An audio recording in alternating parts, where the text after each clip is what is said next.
मानस शब्द से क्लियर ना आवता हो।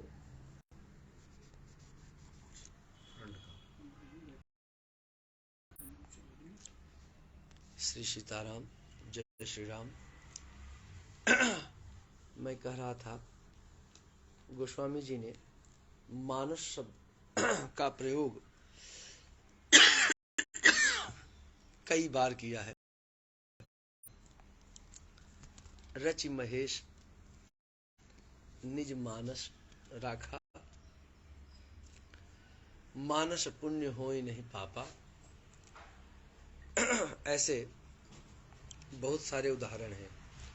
तो आज के समय में मानस पटल किसी का भी शुद्ध पवित्र नहीं है। बड़े बड़े योगी सन्यासी महात्माओं की बात करता हूं तो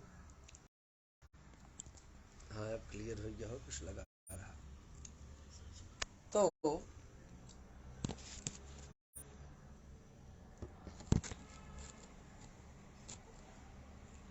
जय श्री राम। साईराज, कलिकाल वालों के लिए परमात्मा ने ऐसा संविधान किया है कि हम किसी के भी प्रति अगर बुरा सोचते हैं तो बुरा सोचने से हमें पाप नहीं लगता, लेकिन अगर किसी के प्रति हम अच्छा सोच लेते हैं तो उस अच्छे का जो पुण्य फल है वो हमें मिल जाता है। जब तक हम पाप कर्म करते नहीं हैं तब तक हमें पाप का फल नहीं मिलता, लेकिन अपने जीवन में हम जैसे ही अच्छा शुभ पुण्य कर्म सोच लेते हैं तो केवल सोचने से उसका फल हमको मिल जाता है। आइए हम कथा की तरफ आगे बढ़ते हैं। पंडित जी मूल पारायण कर रहे हैं, आप लोग उनको प्रणाम करिए पहले। नमोस्तुते व्यास विशाल बुद्धे, फुल्लारविन्दाय यतपत्र नेत्रम्, तेन त्वया भारत तैलपूर्णः, प्रज्वालितो ज्ञानमयः प्रदीपः। भगवान नारायण का ध्यान करते हैं। सशंख चक्रम शकिरीटकुण्डलम्, सपेतवस्त्रं सरसीरुहेक्षणम्, सहारवक्षस्थलकौस्तुभश्रियम्, नमामि विष्णुं शिरसाश्चतुर्भुजम्। नारायणं नमस्कृत्य नरं चैव नरोत्तमं, देवीं सरस्वतीं व्यासं ततो जयम् उदीरये। आज के समय में कथा की क्या आवश्यकता है, कथा सुनने की क्या जरूरत है, क्यों कथाएं सुननी चाहिए, कथाओं के सुनने से क्या लाभ होता है, और यदि कथाओं के सुनने से कुछ लाभ भी मिलता है तो कैसे, किस प्रकार से, और अगर कथाओं के सुनने से लाभ मिलता ही है तो कथाओं को कब करनी चाहिए, कैसे करनी चाहिए, किनके द्वारा करनी चाहिए, किन लोगों के साथ में करनी चाहिए, किन परिस्थितियों में करनी चाहिए, इन सभी बिंदुओं पर विचार अवश्य करना चाहिए। कथा का शाब्दिक अर्थ है कथयति, जहां पर परमात्मा के गुणों का, रूप लीलाओं का, माधुर्यों का, स्वरूपों का, मर्यादाओं का चित्रण हो, गायन हो, उसी को कथा कहते हैं। जिसका सीधा सीधा असर हमारे जीवन पे पड़ता है, हमारे व्यवहारिक जीवन पर पड़ता है, जिनके अनुकरण से, अनुशीलन से हमारा कल्याण होता है। कैसे हमारा कल्याण होता है?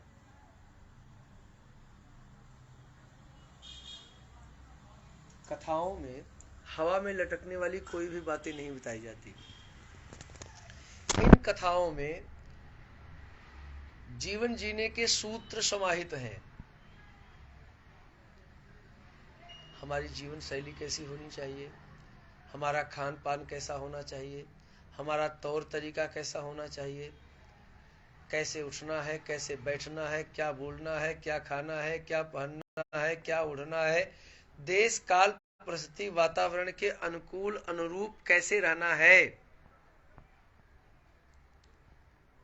इन सब का जो सही मार्गदर्शन, गाइडलाइन, सलाह हमें देता है, उसी का नाम है कथा। उसी को कहते हैं कथा। जब भी कभी हमारा मन निराश हो, हताश हो, परेशान हो, रास्ते बंद दिखाई दे रहे हो, समाधान न मिल रहा हो, हमें लग रहा हो कि अब तो हम फंस ही गए, अब तो कोई रास्ता नहीं है, ऐसे अवसर में जब आप अपने योग्य गुरु, पुरोहित, आचार्य, मार्गदर्शक की शरण में जाते हैं, तो आपको नाना प्रकार के उदाहरणों से, नाना प्रकार के दृष्टांतों से धीरज, धैर्य, साहस, बल, बुद्धि, विवेक प्राप्त होता है, संयम बल प्राप्त होता है, और उसी के बल पर आप उस समस्या से पार हो जाते हैं। कथाओं के सुनने से हमारे मन में, अंतःकरण में जो नकारात्मकताएं हैं, जो विकृतियां हैं, जो अंधेरा है, वो सब छट जाता है। हमारा विल पावर मजबूत होता है। परमात्मा जो कि विश्वास रूप में है, हमारे अंतःकरण में मजबूती से प्रदर्शित होने लगते हैं, और वही विश्वास हमें सफलता की तरफ उन्मुख कर देता है।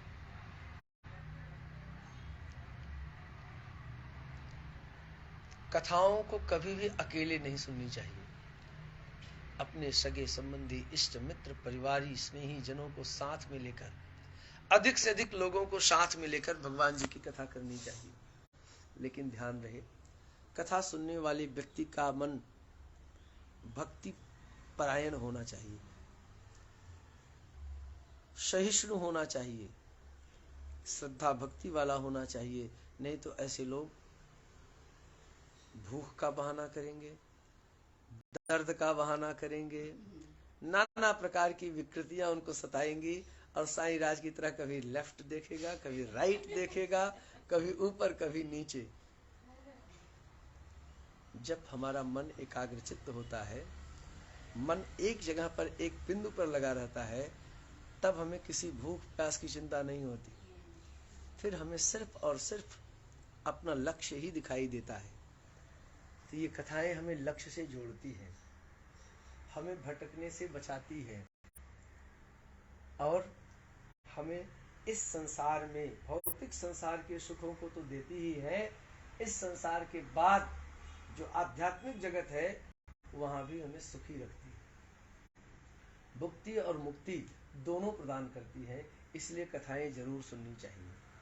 अनादिकाल से लोग अगर सुनते चले आ रहे हैं, करते चले आ रहे हैं, तो कुछ तो रहस्य होगा, कुछ तो मतलब होगा, कुछ तो चमत्कार होगा। अफवाहों का बाजार जो है ना, वो ज्यादा दिन तक गर्म नहीं होता। अंधविश्वास आदि पनपते रहते हैं, लेकिन उनको खत्म होने में भी समय नहीं लगता। किसी भी प्रकार की विकृतियां हैं, वो ज्यादा दिन तक नहीं रहती। ज्यादा दिन तक कौन रहता है? जो सच होता है, जिसका अस्तित्व नित्य है, वही स्थिर रहता है। ये फूल देख रहे हो, आज खिला है, कल मुरझा जाएगा। अच्छे से अच्छा, बढ़िया से बढ़िया आज बिल्डिंग्स बनती है ना, बड़े मजबूती का लोग वादा करते हैं, व्यवस्था भी करते हैं, लेकिन वो मजबूती समय आने पर ढह जाती है, सारी चीजें समय आने पर समाप्त हो जाती हैं, रहता वही है जो नित्य है। चलिए हम सभी लोग कथा की तरफ बड़े मनोयोग से आगे बढ़ेंगे और आज की कथा का भाव समझेंगे। कभी हमारे यहाँ की बोलचाल की भाषा संस्कृत हुआ करती थी, इसलिए सारे के सारे शास्त्र, धर्मशास्त्र संस्कृत भाषा में ही आबद्ध रहे। लेकिन चूंकि मैंने पहले ही बताया था कि इन कथाओं में जीवन जीने के सूत्र समाहित है, सीख है ना। वो सीख हमारे कब काम आएगी? जब वो हमारे समझ में आएगी, जब मैं उसको समझूंगा, जब वो बात हमारी समझ में आ जाएगी, तब तो मैं धीरे धीरे उसका पालन करूंगा, और जब पालन करूंगा तभी तो उसका कुछ मतलब होगा। इन कथाओं में जो बातें हमें करने के लिए कही गई है, सिखाई गई है, बताई गई है, जो इन कथाओं का मोरल है, जब वो मेरे समझ में ही नहीं आएगा तो फिर कथा करने का लाभ क्या होगा? कथा या कहानी क्यों सुनाई जाती है? ताकि उससे हमें एक सीख मिले, और उन सीखों को जब हम जीवन, जैसे आप लोगों ने बचपन में सुना था कि किसी के पास एक मुर्गी थी, वो सोने का अंडा देती थी, पढ़ा है ना? उसने चाहा कि एक ही दिन सारी मुर्गी ले लूं। ये कथा क्या बताती है? कि लालच नहीं करना चाहिए। उद्देश्य यही, जीवन में अपनी बातों को बताने के लिए, समझाने के लिए उदाहरणों की आवश्यकता होती है, और यही उदाहरण जो है हमारे जीवन में कथा का रूप है। लेकिन उदाहरण कुछ काल्पनिक होते हैं और कुछ सत्य धरातल, वास्तविक धरातल वाले उदाहरण होते हैं। तो जो वास्तविक धरातल वाले उदाहरण है वही कथा की श्रेणी में आते हैं, और कपोल कल्पित बातें जो है वो कथा की श्रेणी में नहीं है। आज हम जो बात करेंगे वो सही बात करेंगे, सत्य बात करेंगे, प्रमाणित बात करेंगे, और उसे वर्तमान की धरातल से जोड़ करके बात करेंगे। इसीलिए कथा की जो भाषा हो, शब्दावली हो, वो जनमानस के समझ की भाषा होनी चाहिए, जो श्रोताओं के समझ में आ जाए। ऐसी कथाओं, शब्दावली का प्रयोग कथाओं में होना चाहिए। चलिए हम लोग शुरू करते हैं, भगवान को बारंबार प्रणाम करते हैं और कथा को प्रारंभ करते हैं। भगवान के अंशावतार वेद व्यास जी महाराज रहे, जिनको कौन नहीं जानता। ऐसे भगवान वेद व्यास जी महाराज ने जगत के कल्याण की कामना को ध्यान में रख करके 18 पुराणों की रचना की, आप लोग जानते हैं।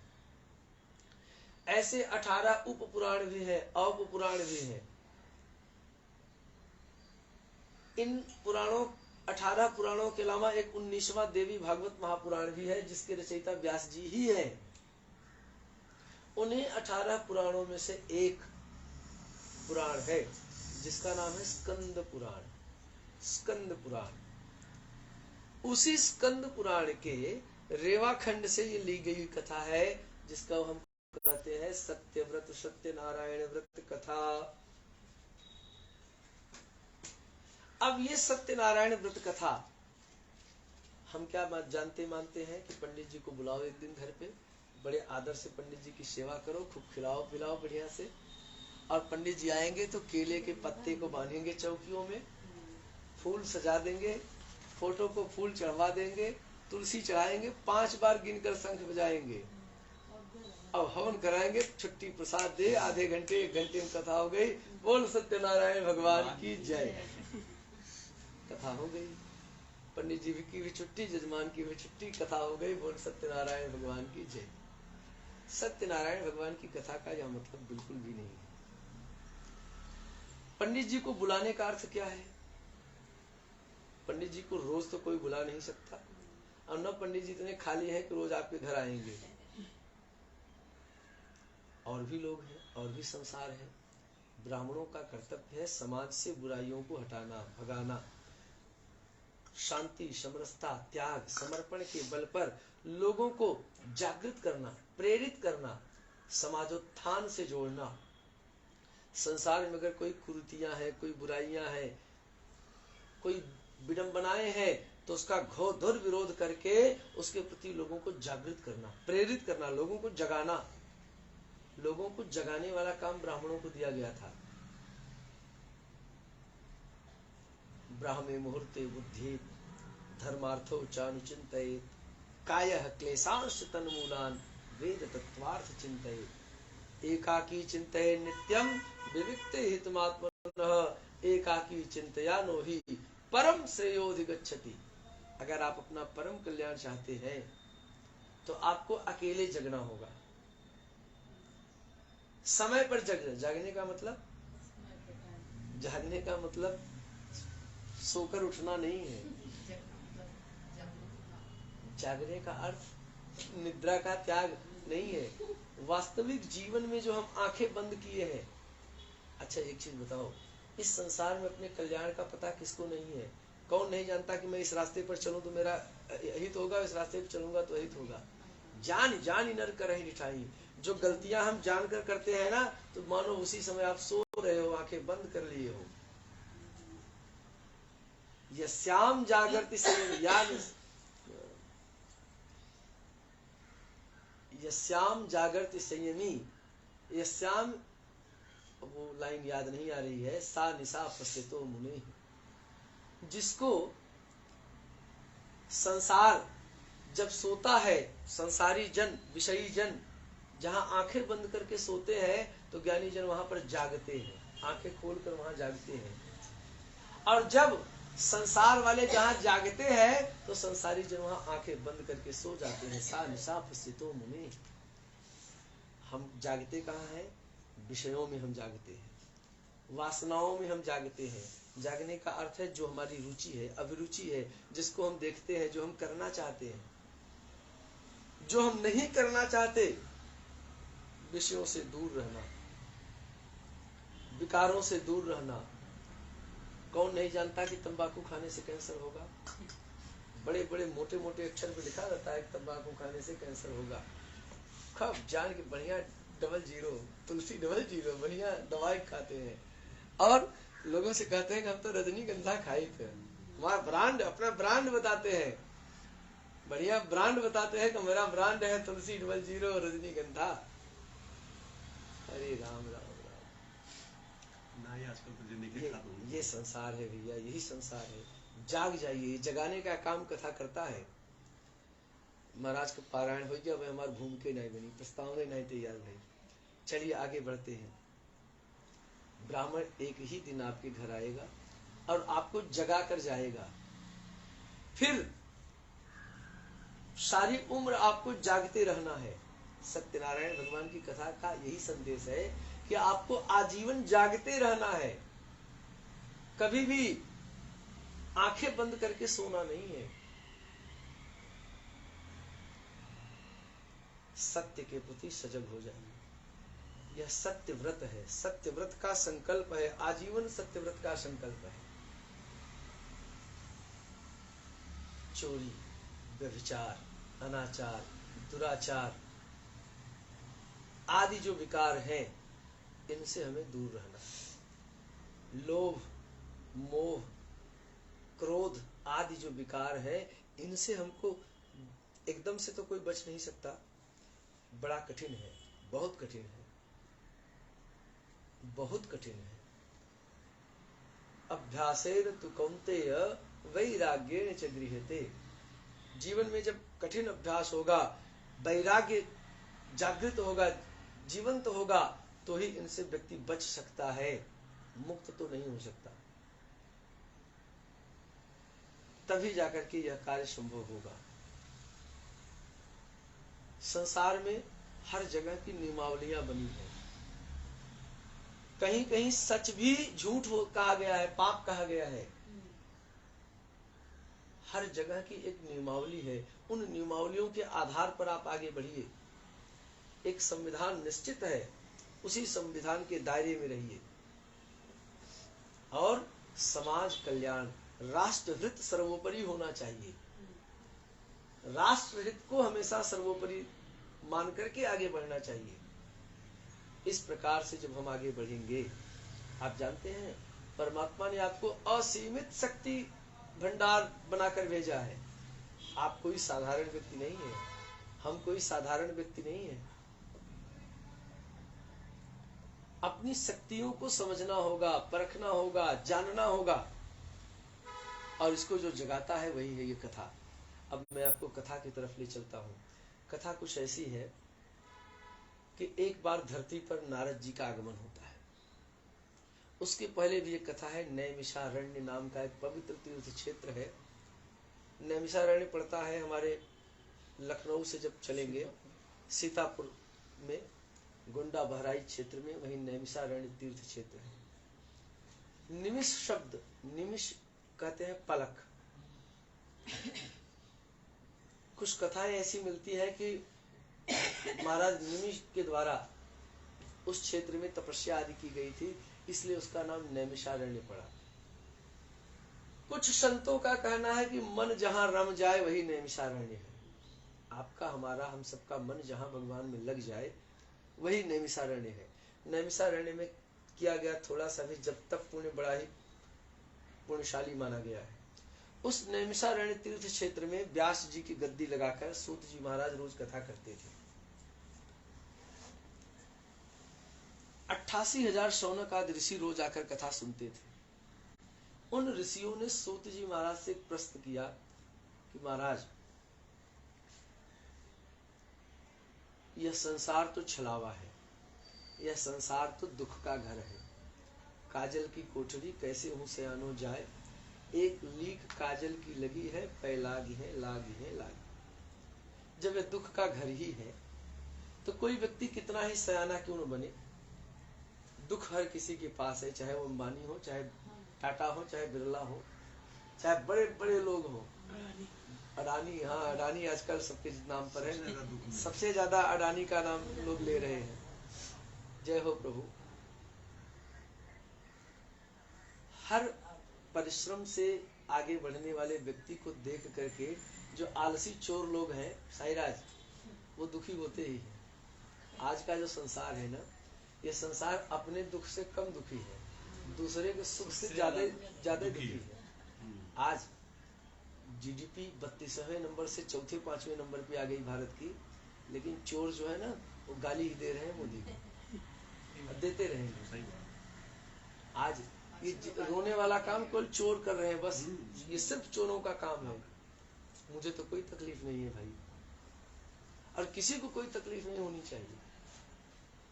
हाँ, आज ऑनलाइन सब हो रहा है, सब दिख रहा है, टैक्स भरना पड़ रहा है भाई सबको। टैक्स नहीं भरोगे तो सरकार कैसे चलिए, भटक जाएंगे हम लोग। राजनीतिक बातें करने पर भटक जाएंगे। राजनीति दूर जैसे, लेकिन दूर कैसे रहेंगे, नहीं रह सकती।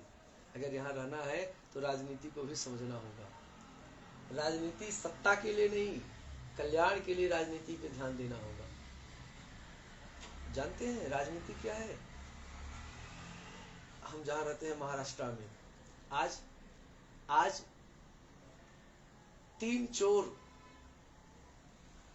शिवसेना, कांग्रेस, एनसीपी, तीनों जो धुर विरोधी रहे, तेल पानी की तरह, जो कभी नहीं मिलने वाले थे, लेकिन एक द्वेष बस एकत्रित हुए। हाल क्या हुआ? और जीती हुई भाजपा त्याग के बूते पर, मुख्यमंत्री फडणवीस को बनना था ना, लेकिन एक किसी को पता नहीं चला, अपनी गद्दी उठाकर दे दी, और आज रिजल्ट क्या है? सारे लोग धरातल में चले गए। यह है त्याग की महत्ता। जीवन में त्याग सीखोगे तो सर्वोपरि होगी, तो ही राष्ट्रहित। इसीलिए हमें कहा राष्ट्रहित सर्वोपरि होना चाहिए। आगे बढ़ते हैं।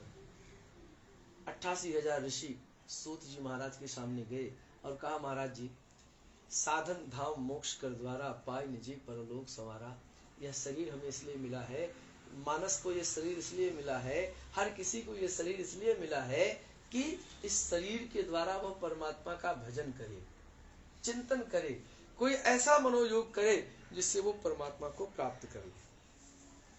जानकारों ने 2 रास्ते बताए, प्रवृत्ति मार्ग और निवृत्ति मार्ग। प्रवृत्ति मार्ग भक्ति मार्ग है, जिसे हम गृहस्थ जीवन कहते हैं।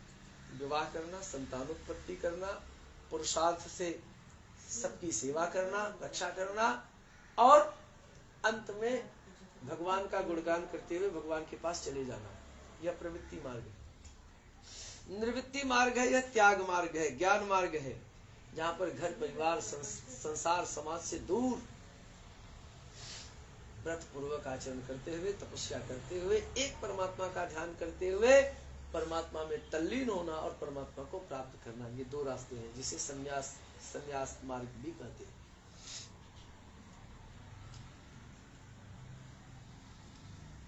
अब इन दोनों मार्गों में ये देखा गया कि दोनों मार्ग के जो लोग हैं ये कहीं न कहीं कभी न कभी भटक जाते हैं किसी मोड़ पर, किसी न किसी मोड़ राहे चौराहे पर जाकर के ये भटक जाते हैं। ज्ञानी जन जो है, ज्ञान जब बहुत प्रगाढ़ होता है तो अहंकार जागृत हो जाता है और अहंकार उसके पतन का कारण होता है। ऐसे संसार में रहने वाले लोग विषयों में डूब जाते हैं,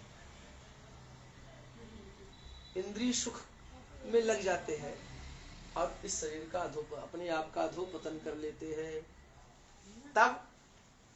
तब क्या करें, ऐसा क्या उपाय करें? मानस जी, शायराज, सुरभि, शांति, ऐसा क्या उपाय करें कि जैसे यहां भी सुखी रहे और अंतिम लक्ष्य को भी प्राप्त कर ले? वो उपाय पूछा था उन 88,000 ऋषियों ने। अब सूत जी महाराज दृष्टांत क्या दे रहे हैं, जरा ध्यान से सुनिए। जिस संसार में समाज में हम रहते हैं, तो ये हमारा समाज, आजकल लोग वर्णाश्रम व्यवस्था पर बड़ा चर्चा कर रहे हैं, बड़ी चर्चाएं चली हैं हम लोगों के बीच में। जिस समाज में हम रहते हैं, समाज के 4 मूल स्तंभ हैं, ब्राह्मण, क्षत्रिय, वैश्य और शूद्र। इन्हीं चारों मूल स्तंभों से मिलकर के ये समाज हमारा बना है। ये एक वर्गीकरण है, वर्गीकरण या बंटवारा। ये विकास का एक फार्मूला है। डिवाइडेशन जो है ये विकास का फार्मूला है, लेकिन डिवाइडेशन होता किसका था? कार्यों का। डिवाइडेशन किसका होना चाहिए? कार्यों का, न कि व्यक्तिगत डिवाइडेशन नहीं होना चाहिए। स्वार्थी लोगों ने, लालची लोगों ने, मतलबी लोगों ने इसका दूसरे तरीके से अर्थ निकाला और इसको दूसरे तरीके से प्रेजेंट किया, मनमानियां की, और आज लोग उस मूल सिद्धांत में दोष ढूंढते हैं। ब्राह्मण कहते हैं कि सारे नियमावली ब्राह्मणों ने बनाई, स्वयं के लिए सब कुछ अच्छा अच्छा बनाया और उसके बल पर उन्होंने लोगों को मूर्ख बनाया, परेशान किया। ऐसा लोग आज ब्लेम करते हैं।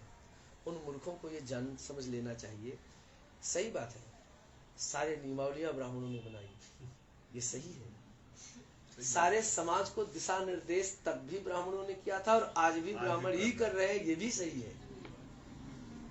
जिन नियमावलियों की बात वो करते हैं, उन नियमावलियों में ब्राह्मणों ने ऐसा विधान बनाया कि अगर शूद्र गलती करता है तो उसको 10 कोड़े मारो, वैश्य गलती करता है तो उसको 100 कोड़े मारो, क्षत्रिय गलती करता है तो उसको 1000 कोड़े मारो, दंड दो, और अगर ब्राह्मण गलती करता है तो उसको 1,00,000 कोड़े मारो। अपने लिए जब बनाया तो सबसे अधिक दंड का विधान ब्राह्मणों के लिए बनाया। जिन ब्राह्मणों के लिए कहा गया कि 6 कार्य थे ब्राह्मणों के लिए, लोगों को तो ब्राह्मण राज्य देता था, अचल संपत्ति का आशीर्वाद देता था, और स्वयं के लिए wealth and wisdom never can mix, wealth and wisdom never can mix. ब्राह्मणों ने अपने लिए भिक्षा ही का विधान किया, स्वयं के लिए भिक्षा का विधान किया। प्रतिदिन ब्राह्मण अपने 6 कार्य थे, यज्ञ करवाना, अपने घर में सोकर उठता था तो सबसे पहले अपने घर में भगवान की पूजा करता था, फिर दूसरों को जाकर पूजा करने के लिए कहता था या करवाता था। बचे हुए समय में अध्ययन करता था, ज्ञान की नई नई चीजों को सीखता था और सीखी हुई उन चीजों को लोगों को बताता था कि भैया तुम इस रास्ते पर चलो। स्वयं की साधना का सूक्ष्म फल लोगों में बांट देता था कि ऐसे इस रास्ते पर चलो तो आपका कल्याण होगा। 4 कार्य हो गए। 5वां काम था नित्य भिक्षा मांगना, भीख मांगना, और स्वयं के परिवार को खिलाने से जो बचा तुरंत के तुरंत दान कर देना। कहीं भी ब्राह्मणों की चर्चा आपको मिलेगी तो ये जरूर लिखा होगा कि ब्राह्मण था, दरिद्र था, गरीब था। इसी कहानी में लिखा है, कश्चित काशीपुरी रम्ये यासित विप्रोत निर्धनः। काशीपुरी नगरी में एक ब्राह्मण था, बड़ा दरिद्र था। आगे बढ़ेंगे तो उसी कहानी में बात आएगी कि उसी ब्राह्मण देवता पर एक राजा प्रसन्न हो गए और 1000 गाय उनको दान कर दी। सोने की सींगों को सोने से मढ़ करके, खुर को सोने से मढ़ करके। फिर आगे जाएंगे तो फिर से वह ब्राह्मण आपको दरिद्र ही मिलेगा। ऐसा क्या था? ऐसा क्या था कि ब्राह्मण इतना दान पाता था फिर भी दरिद्र था? आप मेहनत से कमाएंगे तो 100% कमाएंगे। ब्राह्मणों ने ऐसा नियम बनाया था उस समय के जमाने के हिसाब से कि आप जो भी कमाएंगे उसका 10वां हिस्सा आपको दान करना होगा। किसको? ब्राह्मण को। जब तक आप अपनी कमाई का 10% दान नहीं करते तब तक वो पापमयी होता है और उसको अपने जीवन में खर्च करेंगे तो सुखी नहीं रहेंगे। 10वां हिस्सा निकालने के बाद ही आप जब उसको स्वयं के लिए यूज करेंगे तो सुखी रहेंगे। ध्यान से समझना, एक सैद्धांतिक बात बता रहा हूं। तो आपके पास तो 90% बचा, क्योंकि 10% आपने ब्राह्मणों को दान कर दी है। अब अगर वह ब्राह्मण जिसके पास आप जैसे केवल 10 शिष्य हो, ब्राह्मणों के पास हजारों लाखों शिष्य होते थे, लेकिन आप जैसे अगर उसके पास केवल 10 शिष्य हुए और सबने 10% ईमानदारी से ब्राह्मण को दिया, तो ब्राह्मण के पास तो 100% हुआ, अब तो 90% रह गए। तो ब्राह्मणों के पास तो आपसे ज्यादा समृद्धि थी, लेकिन वो ब्राह्मण फिर भी दरिद्र कैसे रहा? ये चीज आज बता रहा हूं कि ब्राह्मण कैसे दरिद्र रहा। आप जानते हैं, हमारी सरकारों ने अपने अभाव को समझते हुए हमारे यहाँ परिवार नियोजन की व्यवस्था बनाई। इंदिरा गांधी ने नसबंदी इमरजेंसी लगाया था, वो हमारे भारत देश के लिए कलंक है। आज भी लोग इस पर बहस कर रहे हैं। सफल नहीं हुए, कोई सरकारें सफल नहीं हुई। बड़े बड़े प्रयोग आए आप लोगों के जमाने में, आप लोग जानते होंगे, कोई सफल नहीं हुआ। लेकिन आज के जमाने में लोग एक बच्चा पैदा कर रहे हैं, वो भी नहीं करना चाह रहे हैं अब आगे वाले समय में। ये जो हमारे यहाँ मॉन्टेसरी और किंडर गार्डन, अभी शिक्षा प्रणाली की मैं बात कर रहा था आप लोगों से, ये जो शिक्षा पद्धतियां आ गई हमारे यहाँ, मिशनरियां आ गई, इन्होंने सबको परिवार नियोजन के लिए बाध्य कर दिया। इतनी महंगी फीस हो गई कि बड़ा बड़ा लखपति करोड़पति आदमी भी अपने बच्चे को अपनी इच्छा अनुसार पढ़ा नहीं पा रहा है। प्रतिभावान बच्चे अपनी प्रतिभा को खत्म कर दे रहे हैं, पढ़ नहीं पा रहे हैं। किस लिए? इतनी महंगी शिक्षा हो गई। हमारी कथाएं हवा में उड़ने वाली बात नहीं करती, ये कथाएं बताती हैं आज की बात, आज की समस्याओं को सामने लाती है कि आज के समय में मूल समस्या क्या है। आज के समय में मूल समस्या यही है कि शिक्षा पद्धति बिल्कुल भ्रष्ट हो चुकी है, सही गाइडलाइन नहीं है। आज अरे बाप रे, कोई टीचर बच्चों को जोर से डांट नहीं सकता। अभी ताजा उदाहरण बता रहा हूँ। हमारे एक मित्र है, बड़े स्कॉलर थे, बेचारा IAS नहीं बन पाया, बड़ा मेहनती आदमी, आज भी 16 घंटे, वो 20 घंटे पढ़ता है। अब 8-10 साल से वो टीचर है, पति पत्नी दोनों भदोही में। तो पहले डिप्टी साहब नहीं होते थे, ऐसे वो बेचारू थोड़ा सा तेज तर्रार रहे तो डिप्टी साहब बेसिक शिक्षा अधिकारी भैया हैं, घूम घाम के विद्यालयों का निरीक्षण करते हैं। एक SC शिक्षिका के यहाँ चले गए, उसका पिता SO है। गए तो पढ़ाई लिखाई नहीं करती थी, मनमानी करती थी, ये बेचारू डांट के आ गए तो ऐसी लामबंदी उन्होंने की और आए, बोले आपने ऐसा क्या कर दिया कि वो डिप्रेशन में चली गई। वो SC है और उसका पिता SO है, मतलब आप समझ जाइए, दोबारा मत जाइएगा उसके विद्यालय, उसको मनमानी करने दीजिए। ये है हमारा शिक्षा तंत्र। मिड डे मील की योजनाएं खा जा रहे हैं। शिक्षा तंत्र भ्रष्ट है, एकदम करप्ट है, जान लीजिए। और तो समझिए वो ब्राह्मण क्या करता था, छोटो पूजा ब्राह्मण करावत कहे गोदान करिए। इसलिए मजबूरी थी उसकी, बच्चों को विदाउट एडमिशन डोनेशन फीस उसके यहाँ बच्चों की एंट्री होती थी। हर वर्ग का बच्चा जाके पढ़ता था। एक पंडित जी के यहाँ 10,000 बच्चे पढ़ते थे कम से कम, एक विद्यालय में, एक गुरुकुल में। और बच्चों से फीस क्या ली जाती थी?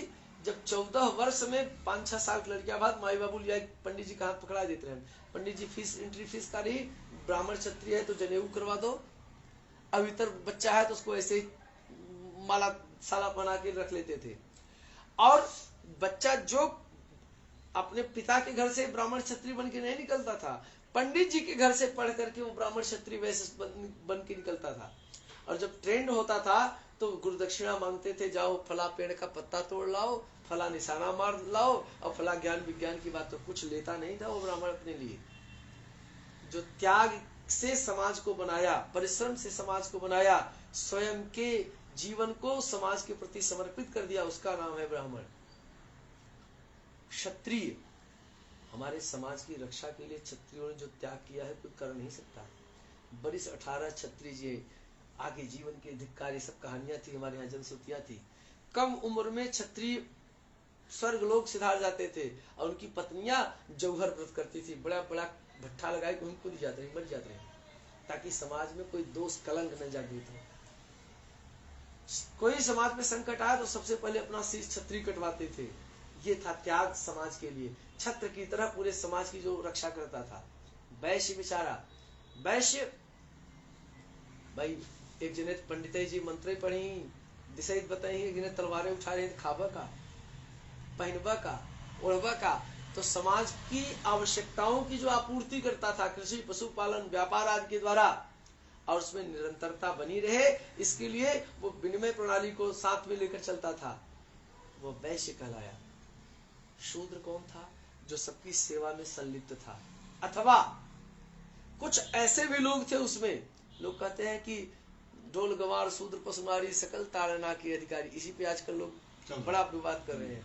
अरे मूर्ख, कुछ ऐसे भी लोग थे जो समाज को तोड़ने में लगे थे, जिनका शिक्षा से कुछ मतलब नहीं था, शिक्षा से समाज से कुछ लेना देना नहीं था, अनैतिकता ही जिनका व्यवहार था, जो चोरी चमारी, बेईमानी, कपट, जुआ, शराब, व्यभिचार, अनाचार, दुराचार, अतिक्रमण, अनाकरण, आतंकवाद में जो प्रवृत्त थे। का आज ही आतंकवाद बंदूक लेके पैदा हुआ, पहले ना रहे। आतंकवाद का थरिया उतर, आज के लोग, बहुत सारे लोग हैं, मोमिन भाई कहते हैं ना, आधी रात को सुप्रीम कोर्ट खुलवाते हैं आतंकवादियों के लिए, ऐसे भी लोग हैं आज। लेकिन ऐसे लोगों को मारकर, पीटकर, समझाकर, बुझाकर, न माने तो मार करके समाज की मुख्य धारा में जोड़ने का काम किसका था? जो समाज के अग्रगण्य लोग हैं। अरे भाई, हमारे घरे से कोई शराब पी के निकला था ना, हमारे घरे से कोई चोर निकले ना, इन्हीं समाज में का ही तो आदमी होता है, हवा आसमान से लटका रहता है, तो क्या करें? उसको गोली मार दे, सीधा बारूद से उड़ा दे? नहीं, समझाइए, बुझाइए, सिखाइए। और न माने, हम तो कभी कभी अपने बेटे को मारते हैं, जरूरत पड़ने पर कभी कभी बच्चों को मारते हैं, तो हमारी दुश्मनी नहीं होती, वो प्रेम होता है उससे। हम चाहते हैं कोई डिसिप्लिन्ड हो, समझदार हो, अच्छी दिशा से आगे बढ़े। बच्चों को माता पिता दंडित क्यों करते हैं, क्यों मारते हैं? ताकि हमारा बेटा सही तरीके। अरे भाई, सोना सोना कब चमकता है? जब वो अग्नि में तपता है। घड़ा जितना बढ़िया पकत है उतना ही ज्यादा खनकत है। संघर्षों से जो नहीं घबराता वही कोहिनूर बनता है, वही आगे जाता है। जान लीजिए, इस संसार में आप परिस्थितियों से लड़िए, डरिए मत। ये परिस्थितियां आपको बना रही है, परिस्थितियां आपको संभाल रही हैं। निश्चित रूप से परिस्थितियों से डरना नहीं चाहिए, बल्कि उस परमात्मा का धन्यवाद देना चाहिए कि वो आपको बहुत अच्छे से संभाल रहा है। तो ये था हमारा वर्णाश्रम व्यवस्था। अब बात करते हैं परमात्मा का संविधान क्या है। हरि व्यापक सर्वत्र समाना, प्रेम ते प्रकट हो ही मैं जाना। परमात्मा हर जगह समान रूप से व्याप्त है। परमात्मा का स्वरूप उस चमकते हुए शीशे के समान है, जिसके सामने हंसता हुआ व्यक्ति हंसता दिखाई देता है, रोता हुआ रोता दिखाई देता है। आप निरंतर परमात्मा को साधुवाद देते रहे।